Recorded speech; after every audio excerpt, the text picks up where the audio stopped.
नाशिकच्या निफाड तालुक्यातील पिंपळगाव बसवंत इथं दुपारच्या सुमारामध्ये भीषण आग लागल्याची घटना नुकतीच घडली आहे। घोडके नगर परिसरामध्ये असलेल्या HDFC बँकच्या पाठीमागील भागामध्ये एका रद्दीच्या दुकानालाही ही आग लागली होती।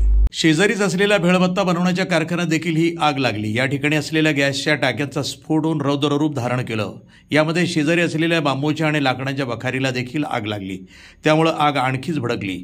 आग एवढी भीषण होती की ओझर HL पिंपळगाव बसवंत निफाड येथून 3 अग्निशमन दलाचे बंब आग विझवण्याचे प्रयत्न करत होते। 3 तासांच्या अथक प्रयत्नानंतर आगीवर नियंत्रण मिळवण्यामध्ये यश आलं। यामुळे लाखोंचं आर्थिक नुकसान झालं असून सुदैवानं जीवितहानी झालेली नाहीये। अद्यापही काही ठिकाणी ही आग भडकत असल्यानं अग्निशमन दल घटनास्थळी तळ ठोकू नये। NTV news Marathi, Nashik.